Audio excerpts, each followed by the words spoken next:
Hey, everybody, welcome into another episode of the Connection Loop podcast. I'm Rob, and we're really excited to have Martin Cody with us today. He's in the healthcare space. He's a senior VP of sales at Maticat. They're a SaaS platform that's looking to take administrative waste out of the workflows and deliver more of a profit at a lower cost. They do a ton of stuff over there. He's also been in sales a very long time, has a lot to share, and he's the host of the Edge of Healthcare podcast. Martin, welcome into Connection Loop. Thank you so much, Rob, for having us or having me. I appreciate the opportunity. I'm grateful for it. Yeah, no, we love having people like yourself on, entrepreneurs, sales leaders, people in spaces that really learned a lot over their years from sales. So I wanted to open up for the audience and talk about just talk a little bit about your background, but really through the lens of learning, which is something that we can all do and evolve as we're going along in our careers. Sure, it's a very interesting background. I started as a caddy at a private country club in the Chicagoland area. And it was there that I learned very quickly that the more effort you put in, the better things usually turn out. And that in terms was, showing up on time, not just 2 days a week, but 6 days a week. You then got better loops, better rounds of golf with better golfers, and i.e. that meant better tippers. Then leaning in a little bit and recognizing from a career advancement standpoint that there was other areas of the club from a responsibility perspective. I really just started gravitating to taking every bit of the increased exposure at the club I could. Left caddying, went to car parking. Left car parking, went into the bar area. Left the bar area, and then became management of the front house of the club. This was over an 11-year period, and it was there that I met one of the members who happened to own a private medical supply company, and he asked me what I was doing after college. And part of that was because he had witnessed and observed these types of employees that applied the effort. And so I started working there in 1989. At that point in time, it's family run, 256 million in revenue. They talk about a career success story for them. They recently exited and sold to BlackRock, I think, last year for 33 billion. Good for them. Look at that. Look at that. Those numbers. Yeah, still Wow. family owned. So Wow. it was a constant learning of just taking more chances, taking more risks, getting knocked down, getting picked up, having a tremendous amount of great mentors and people sharing wisdom and asking for help when you needed help. Never. That's one thing I've learned is just you don't have to solve all the problems yourself. Generally, someone else has already encountered this problem. Uh, find who those individuals are, seek them out, and tap into their knowledge.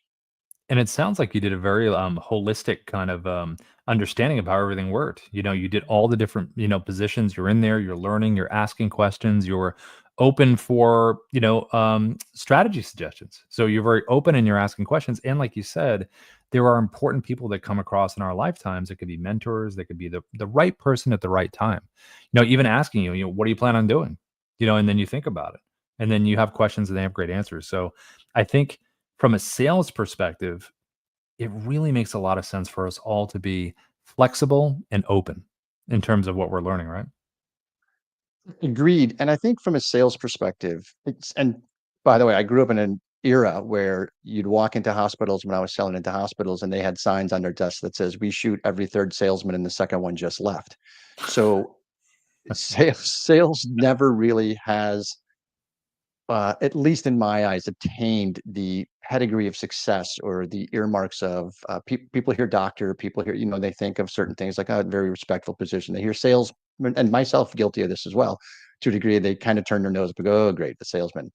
However, it is still the highest paid profession in the world. And the Mhm. individuals that, in my view and my philosophy, put themselves out there and solve their customers' problems first Mhm. will genuinely do very, very well. And that's been kind of the hallmark of the way I've approached the career of sales.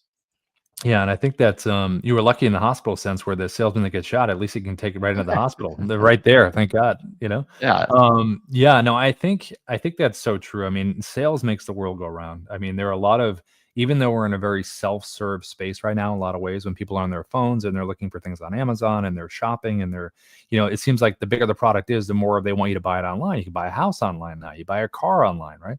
But I think at the end of the day, the sales experience and the ability of the salesperson to understand what is best for that person, there is still that need. And I feel like there'll always be that need where they can I shepherd hope you so. through the best decision, you know? Yeah, and we haven't talked about it yet, but I think great salespeople ask great questions. Mhm.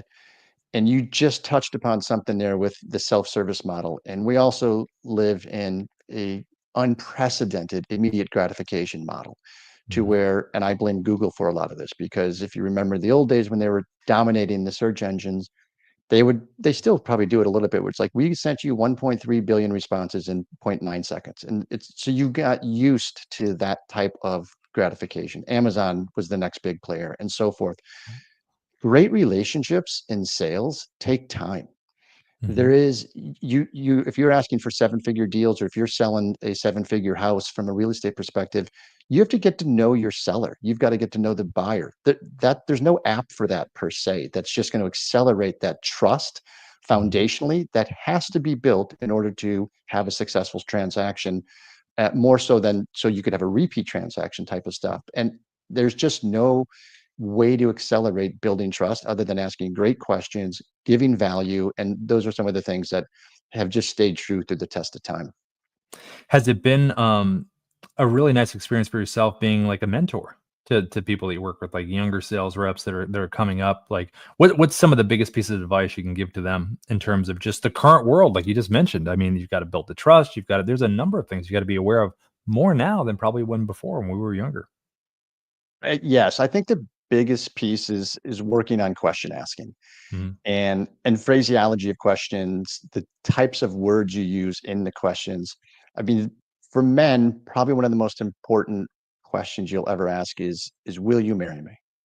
Right. And the phraseology there is very important because we use the word will. We don't Mhm. ask, can you marry me? Right. Right. Because that's a yes no question. Or and Right. it also doesn't imply that they're going to marry you.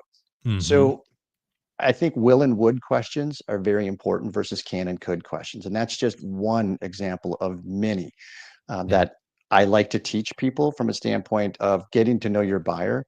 And I learned it from very early on from a CEO at a company. People don't care how much you know until they know how much you care. And if you can take some of that sentiment to heart, and again, it's old school. It's solve Mhm. their problem, not yours. Make Right. them successful, not yourself. And if you can end up doing that, I haven't seen a situation yet where it hasn't borne out that you will then be successful over time. May not happen overnight, Right. but if you continue to tell people and show people the path and guide them on that path and help them avoid some of the pitfalls that maybe you or colleagues or people you know have encountered, Mhm. then they will generally be successful. And if they're customers of yours, they will tell people about you, and you will have Mhm. no idea where that referral came from. Right, right, and that's so important, and when you mention question asking, what that is doing is building not only rapport, but it's building that trust, because a lot of the times, if you're asking someone a question, the guards can be up, "Oh, it's Mhm. it's the price," or "It's this," that initial gut reflex reaction, but then when you actually start speaking and the other person can tell you are truly listening and understanding what they're going through and really opening up the hood, then usually the real reason would come out in terms of, "This is really I've just I'm not sure about the technology." Well, that's something Right. different. Now we can get into that, and then you're really getting into a real conversation. And buyers are intelligent. They are, they've taken courses on how to buy, just like you've taken courses on how to sell, Yep. especially at the professional level. And I think over time, the authenticity has to be there. If Mhm. they feel like you're gaming it out and asking questions to make it look like you're asking questions as if you care, they'll sniff that out. Right. And ultimately, you may win the war or win the battle but lose the war type of scenario. And I've seen that happen time and time again. And so, uh, Tim Ferriss of the 4 Hour Work Week Mhm. and Tools of Titans has basically two rules for success. Number one, show up on time. Number two, don't be a dick. And if sorry for your audience, It's but a good point.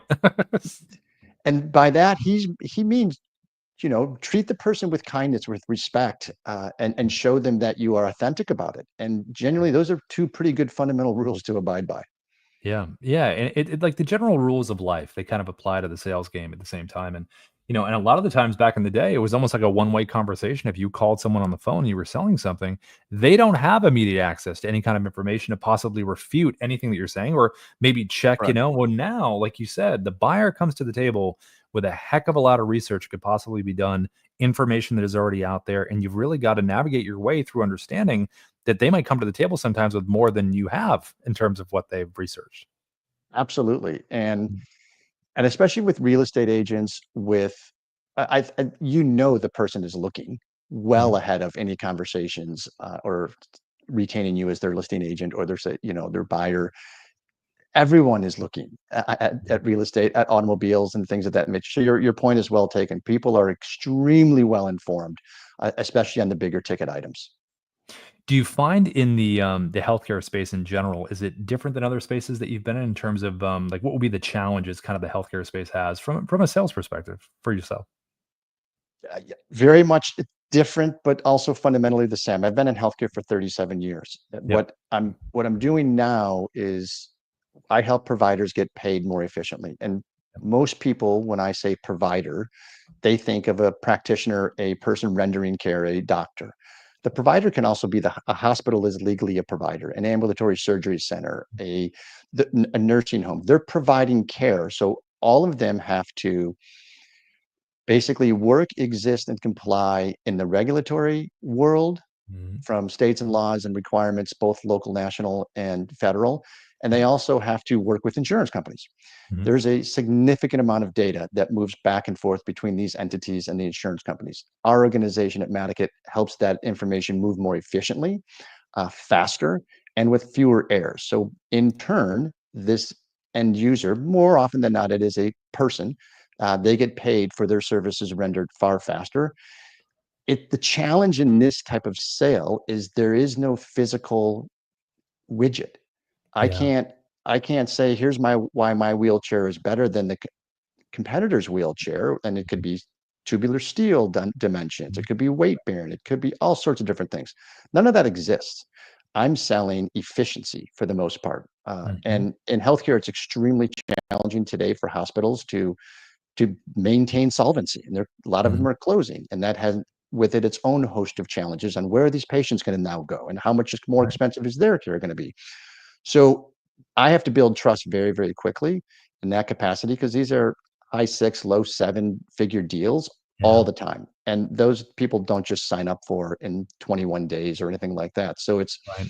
some of those old school things you and I talked about with regards to asking great questions, having authentic caring, Yep. uh, being a good person, treating them with respect, kindness, and respect and kindness manifests itself in a number of ways. Again, don't be late, show up on time, Mhm. have an agenda, know about the questions that they're going to ask in advance. Those sorts of things are all respectful because their time is important. So let them know that you appreciate and value their time, and genuinely good things happen. Yeah, be it the physical office or be in that Zoom room when you're supposed to be in the Zoom room. 100%. Absolutely makes a sense. 100%. Yep, totally agree. All right, let's talk about this past year because we're coming up at the end of the year. Everyone does their best of lists and all that fun stuff. But from a sales strategy perspective, what's been the most effective one you felt you had in this past year, 2024? It's interesting because it is a segment and slice of the industry that is strategic per se, but it's not like the old Benjamin Franklin T-balance sales ledger sheet and that sort of stuff. Yep. I think the hardest or most successful area that I worked on strategically this year is patience. And it's something that's a very difficult lesson for me Mhm. because I do want things to happen. Part of it is I want it to happen so fast for the customer because I know what can happen after a transaction and how it will benefit them, how it will benefit their organization. So I want them to see and realize that as soon as possible. Right. Part of it is healthcare is extremely siloed. I mean, if Mhm. you, I say this all the time, healthcare is single-handedly keeping the fax industry afloat. That is state-of-the-art technology in healthcare is still the fax machine moving this data back and forth. Now, keep in mind, this is not patient data. This is not Mhm. clinical data. This is not claims data or anything like that. This is Mhm. just demographic data. Martin Cody, Dr. So and so, I'm at this address, and there's nothing sensitive per se about it. All public facing. But if Rob wanted to go work at a hospital, the hospital would hand you a list of 25 health plans that they see patients in, and you would have to fill out that application manually and send that application in either via snail mail or fax. And it's insane from a standpoint of that this being 2024, almost 2025. So that I can't change, unfortunately. So I Yeah. need to continually remind myself, patience, slow down. This didn't get broken overnight. You're not going to fix it overnight. You're not going to fix it at all, quite honestly. So Right. that's a hard pill to swallow because I like to fix things as an entrepreneur, right? Yeah. And so I think that my strategy is to be patient and fall back on fundamentals. And fundamentals being give value first, ask great questions, be an effective communicator, work on the virtual presentations, all that stuff. Continue to practice and refine that. Long answer, short question. Sorry about that. Hey, no, no, it's all great stuff. I mean, that's like unpacking, the realities of what you deal with. And I think in sales, the obstacles may change, like you're saying, the obstacles may change, the things that happen, but the fundamentals of what you know in sales and those true things that if we keep doing those things will navigate us through whatever the challenges are. But like you said, I think the most important thing, you say is ask questions. Like that's like, even though it gets said a lot, it's so important in terms of navigation of these things, especially like when you're dealing with an industry that still relays information by fax. Well, and I think consistency, I mean, you can read BJ Fogg's The Tiny Habit or The Atomic Habit, and there's so many great books out there. And I do a ton of reading. And consistency to me is the most important building block of and the foundation of success. You just can't do these things 3 out of 5 days in 1 month. I mean, you have to do them day in and day out Mhm. and build the fundamentals. It's not easy. It's not fun, by the way. There's very little glamour in getting up at 5 a.m., like Robin Sharma suggests, and those sorts of things. But if you do it consistently, you're going to see results. And asking great questions is one of those consistent things. You can, and also real estate agents know this, entrepreneurs know this, you have to meet the buyer where the buyer is. Mhm. From not physically, but where they are mentally, emotionally, spiritually, Mhm. um, intellectually. Don't try to force things on Yeah. them. Get to know where they are. And again, sounds like a broken record, which by the way is an analogy not many people know anymore. But I'm going to repeat myself. The only way you're going to be able to establish that trust is by asking these questions. Yeah. And if you don't have the trust, you're just two ships passing in the night. You're just talking past each other. That's all that's happening. Just dialogue is going like this, but no one's actually catching anything. So, I mean, Completely agree. yep. Okay. What about this one? This is a good one here. So, what is the most important thing you learned this year? So, if you had to pick one thing out, and it could be anything, it could be something you learned within the transaction, maybe something you learned about a client. I mean, just what kind of stood out to you when you think about 2024? Probably, and this was, I'm sure, an unexpected answer. The most interesting thing that I learned this year is that we have a 1 in 400 trillion chance of being born. Wow. So, so that's a four, I think, with 14 zeros. So that's Wow. our chance of being born. And it's obviously very difficult to wrap your head around it. So when I am getting distraught, frustrated, angry, salespeople face more rejection than anybody. And I have to remember, hey, this isn't all that big of a deal. All right. Traffic is fine. Yes, that person cut you off. You have a 1 in 400 trillion chance of being here. Take a look at the weather.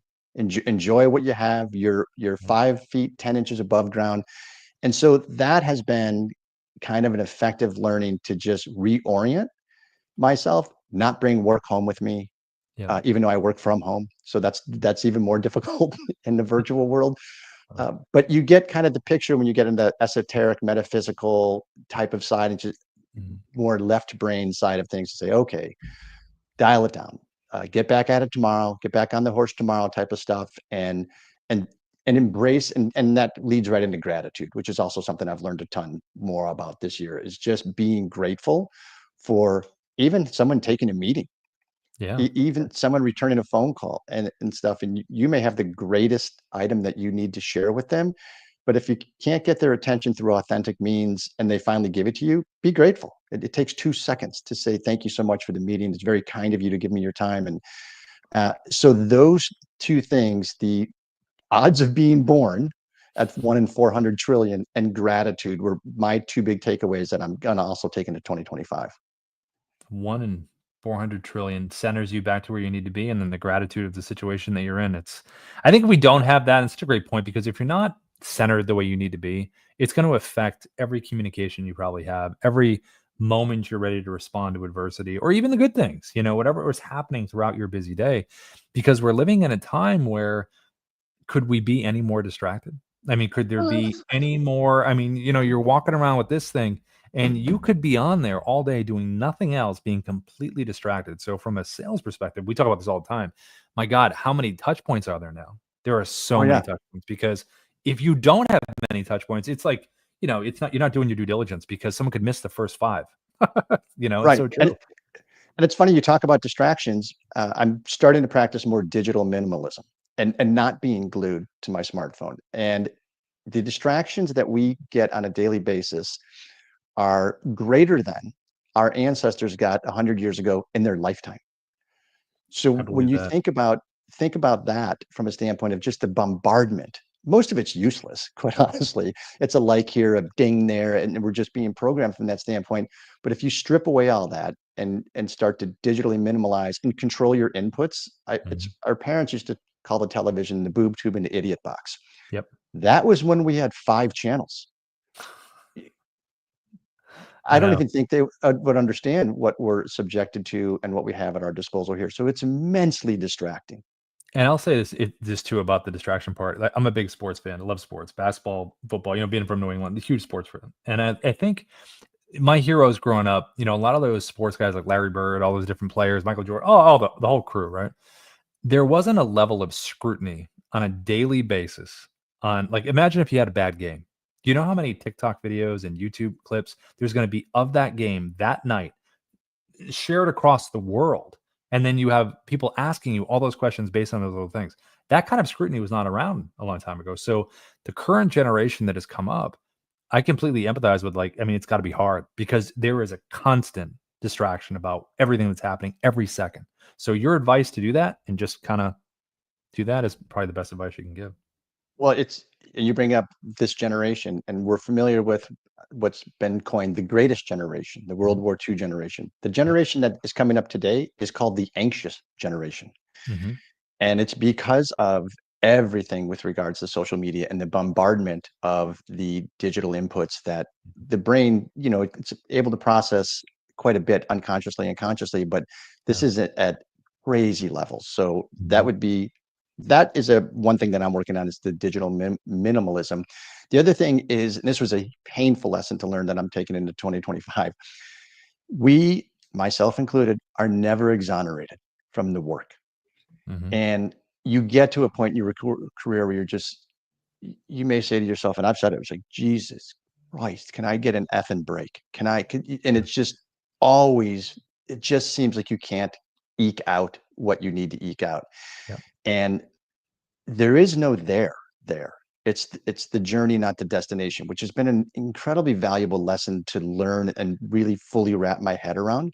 Um, Recognizing that you're never exonerated from the work, and everything if you view everything as a test, it's like, oh, okay, like Jocko Willenick as Navy SEAL, now personal development coach and guru.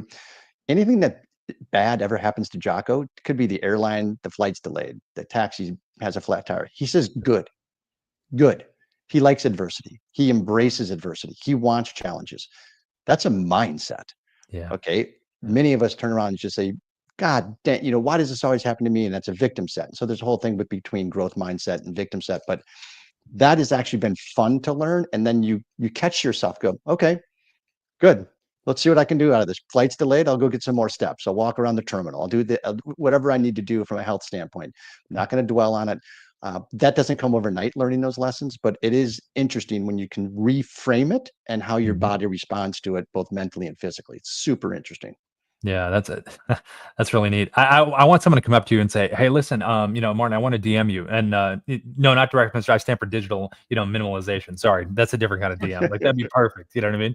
Because that's how the lexicon of all the terms now, too, even within sales, has changed a Hmm. little bit. In terms of that kind of stuff. Because even from a LinkedIn perspective, you're reaching out to someone on there. There's messaging. There's Sales Navigator. It's just a different way to kind of communicate than what we used to do in sales for many, many years, which was Right. heavily And phone now based. it's changed again with AI enhancing Mhm. everything. Yes. Yeah. How has that been for you guys? How's the AI stuff going with you guys over there? It's good. I mean, it's proliferating in healthcare. Yeah. Some of it's good, some of it's bad. I've attended a bunch of conferences this year, and 80% of the content was on AI. And Hmm. it'll be interesting to see how it's using. I like AI, I like RPA, I like machine learning for the Hmm. processing of the mundane administrative stuff. If we can get something done cheaper, faster, better, Yeah. and that's via machine learning, let's write an algo for that and get moving, because there's many major decisions that have to be made and acted upon, Yeah. that this type of administrative waste is slowing down. So I'm big with that. I haven't studied too much on it at the point of care or anything like that, or in manufacturing, but from a healthcare standpoint, so far it's doing okay. Okay. Yeah, it's for us with sales, we have an AI assistant we use with our tools that we have, and it's really just I know from our perspective when we've been doing this, but teaching the AI, what is it learning, what is its responsibilities, kind of like you train anyone. But the thing here is the amount of learning it can do so quickly and the responses. So I think as we move forward, I mean, God, 2025, by the end of 2025, what will the advances look like? I feel like we're moving so incredibly fast. It's and I use the phrase creepy fast Hmm. and that sort of stuff. I mean, I just got a new webcam and it's on a gimbal and it follows me around. That creeps me out. So that gives you an idea of how old school or just how old I am. So I can't, to your point, I can't even imagine what it's going to be at the end of next year. And then the more times I say things like that, I'm like, oh my God, I'm turning into our parents, because they used to say stuff like that all the time. So That's inevitable. We will it's all gone turn full into our circle. parents. I always I was telling my wife, I'm always like when I'm walking around saying, "Oh," or "Oh, that light's on. Did I leave that light on?" Like you're constantly checking things as you get older. You're walking around going, "Oh, did I leave that there? Did I put that?" Okay. Okay. You feel like Yep, I'm checking stuff all the time. exactly. And you close the refrigerator, we're not, or close the door, we're not air conditioning the outside. There's all sorts of things where you just turn into your parents very quickly. So true. All right, let me ask you this one. This is the big one here. So, in your career, what was a mistake that you made where you really learned from it? Whether it was from, the sales perspective, maybe iterating with a client, whatever it is, like what kind of stands out to you where, I used to do this one thing and I learned and now I don't do that thing anymore. Or maybe something happened with some deal and you're like, you know what, I learned from that. There was something I got better on. I don't think the show's long enough Oh, just give me one. for, Just give me one. um,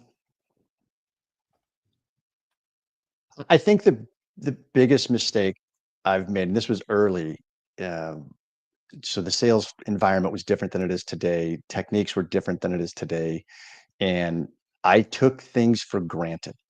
And I Yeah. also relied on what I perceived to be my, I don't want to say superior, but I'm very, very good at certain things. And I relied on those attributes to my own detriment. And so I got lazy, I guess you could say, early on, and it cost me an enormous deal. And I should have seen the signs coming. And this was 20 some odd years ago. And someone told me and pulled me aside. Thank goodness for mentors that it said, "Listen," and you've probably heard this phrase before, and I took it to heart. He said, "I may never be the smartest person in the room, but no one is going to out hustle me in the room." And I thought, oh, and I get a little choked up thinking about it because I remember it vividly. And I thought, Yeah. maybe I don't have an Ivy League education. Doesn't mean I can't out hustle everybody. Doesn't mean I can't out deliver everybody. Doesn't mean I can't out provide value. And value to me is a big thing. And we talked about it earlier. So Yeah. when I can do those sorts of things, and that takes time, that takes effort. There's no app for that type of stuff. You got to put in the work, put in the reps, as Yeah. David Goggins like to say. So Yeah. that was the biggest thing I learned. Thankfully, I learned it sooner rather than later from that capacity, and I could incorporate that into today's modality of selling and helping people out. That's so true, though. Really realizing that it's kind of, I'm gonna bring us back to sports here.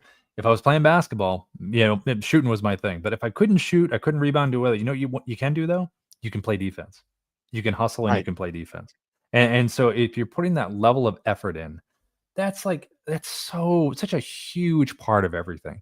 Because even if you're not as skilled as the next salesperson, you're prepared, you're on time, you know the right questions to ask. You're there and you're really making the effort. You're so far ahead of that skilled person that doesn't listen. Maybe is great with verbiage, but just isn't really attuned to the work that goes behind it. So that's really great that you realize that. When you hit upon a great example from an analogy standpoint in basketball, and Shaq is the perfect example because Mhm. they approached Shaq and then they said, Shaq, we're never going to win a championship unless you improve free throws. Mhm. Yep. And he Yep. did. And, he Mhm. was like a 40% shooter. He was never going to be 80, 85, or Yeah. 90, but if he can go from 40 to 60, that's four Mhm. points or so a game. That's a huge thing. And they Mhm. end up winning championships. So you could be the greatest guy in offense. And it's a great example, Rob. It's just find a strength or work on a weakness, but don't just 100% fall back on your strength because it'll get exposed. No, it will, and even the most talented human beings on this planet, you can go for a while on talent, but then eventually you have to have something else because you just need more, and that's just true. It's just true. Right. So There's a lot of talented people in the world. So you have to have that something extra. that's one thing I love about having online now is you get to see so many talented people in so many different areas. Like even from things that we're talking about now, our conversation, how amazing is it that people could watch this and say, you know what, I picked up. I've got to ask good questions. I've got to learn about, putting in the hustle and just these conversations that we're able to have. And so many people are able to listen to it. Like, I mean, back in the day, that was very hard to do unless you're at a conference.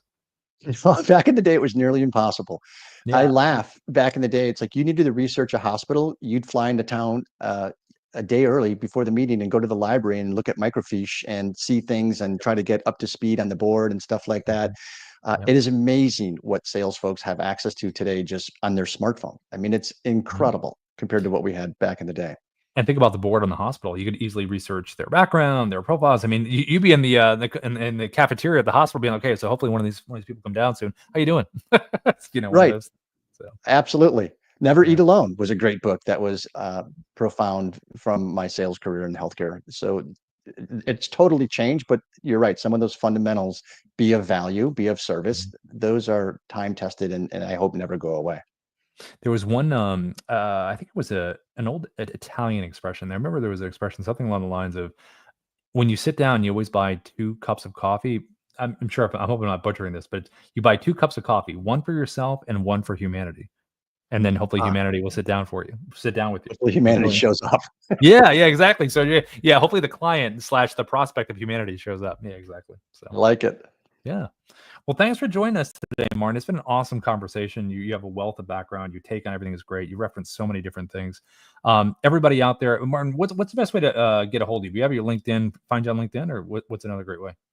And LinkedIn is especially easy and Okay, most people have it. So by all means, you can connect with me on LinkedIn if you have a question or want to cover some topics that you found interesting. Happy to help out in any way. And if you're certainly in hospital, healthcare, payer, insurance administration, I'm certain we can help you. So let's have a conversation. that's beautiful, Martin. Thank you so much, everybody. Thanks for tuning into the episode, and Martin, thanks again for coming on. You bet. Appreciate it. Grateful for the opportunity. Thanks so much for the time. Bye, everybody. Cheers.